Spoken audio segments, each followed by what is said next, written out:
If you'd like to support me or my channel, you can follow me on Patreon and gain early access to videos or your name in the credits for as little as $1 a month. Afterman is a well-known work of speculative evolution, where a series of mass extinctions have left our planet in the questionably capable hands and paws of some truly bizarre-looking creatures, such as the Slobbering Sloth Possum or the aptly named Mudgulper, which, by the way, would both make wonderful insults. Just as insulting, let's take a look at one of the more basic creatures this book has to offer. The phalanx is a large-bodied ambush predator adapted for the temperate environments of Europe, Asia, and a few other places too. But despite their canine appearance, they're actually a group of predatory rats, hence their secondary title, the Predatory Rats. Thanks to those aforementioned extinctions, these lowly rodents were able to fill the vacant niches left by big cats and canines all over the planet. Over time, they became larger, stronger, and generally more imposing, while maintaining some of their ancestral traits, like the gross naked tail, for example.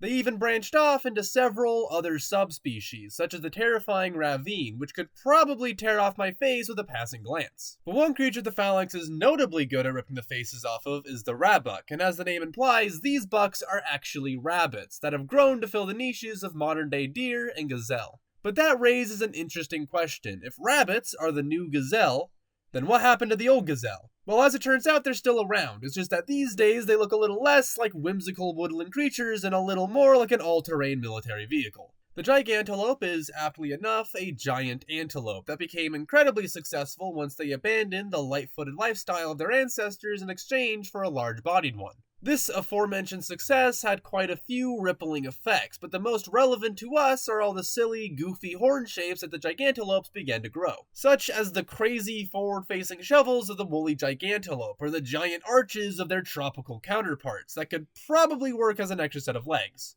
My favorite, though, is probably the growth, small-bodied descendants that seem to have convergently evolved the Great Pyramid of Giza. But these are far from the most extreme examples of evolution in this story. For that, we must look elsewhere, and a good place to start would be the reed stilt, a mammalian carnivore that makes its living by eating fish and standing really still. It evolved from some kind of insectivore, but we never really learn which one. Obviously, we're supposed to assume it evolved from like a hedgehog or a mole or whatever, but I prefer to think that it's the long-lost ancestor, the common toad, and has had a very eventful past few million years. Then there's the Parashrew, which is exactly what you think it is. It's a lowly little rodent with a skydiving certificate.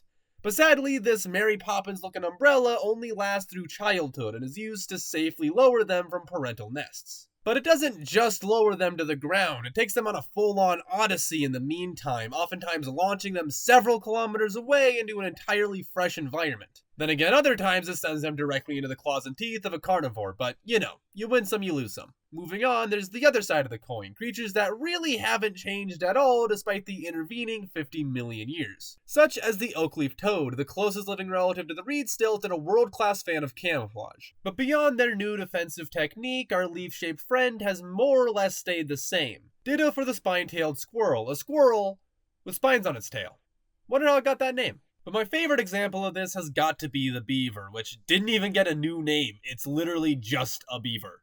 Similar, but not quite as extreme, are the countless swimming animals in this book. And I don't just mean animals that swim. Obviously, there's a ton of those. I'm looking at you, Mudgulper. No, I mean more like this guy, who was literally called the swimming anteater, and as such, it's an anteater that swims. And that's about it. Same story with the countless flightless animals, like the flightless guinea fowl, the flightless auk, and the flightless shallith, this terrible nightmare of a creature that makes you think, yeah, I sure hope that thing doesn't fly. And then you remember it's based off an actual animal, and in our universe, it does fly. Flightless bats in general seem to be a pretty common motif in this book. There's the aforementioned shallith, who hangs upside down and hunts for tiny vertebrates, the fluere, who uses its pollen-scented ears to hunt for nectar nibblers, and of course the world-famous night lurker, who's gotten so good at echolocation it doesn't even use its eyes anymore. I mean, look at this thing, my man can hear color. The only weird thing to me is that none of these flightless bats have a common flightless ancestor. What I mean is that the shallith is descended from the vesper bat, the fluere is a leaf-nosed bat, and the night lurker is a direct spawn from Satan himself. So it's not like there was an individual species of bat that happened to lose its ability of powered flight, was really successful, and had a ton of descendants. Instead, it's more like Mother Nature just kinda sent out a circular one day. Like, hey guys, sorry to be the bad news bear, but bats don't fly anymore. Shrews do that now. Anyway, that's all I have for you guys today, but if you like this video, then might I suggest the Designing Aliens series, where every month or so I design a group of intelligent aliens with the help of my community. If you're watching this video on the day it comes out, then I'll actually be hosting a live stream tomorrow afternoon at 1 p.m. Eastern Standard Time, where you can help me design the newest alien. But with that said, let's talk about last week's Florshe finders. As per usual, Sam2 made a couple of early finds alongside 3 and Ju, and the season champion himself, Oh My Dearest Boy. Timestorm found just as many but refused to list any witty one-liners, so he's got to lose a couple points for that. Points that he immediately gained back by finding 2 never-before-seen Florshes in the Weird Bug video. We also have Rachel Patey and Ongi Warner, who I just think deserve a shout-out, alright? I don't need a reason. Finally, I just need to mention 404 Error, who did a terrific job as always, but I really want to mention my boy Rowan, who found a bunch of Florshes by complete accident for the second time. What a guy. But that's actually all I have today, so if you find any Florshes in this video, then let me know in the comments down below or on the Discord server. Links are in the description. And until next time, don't die. See you later. You having fun? What kind of stories are you telling you? I'm getting scared. She's getting me.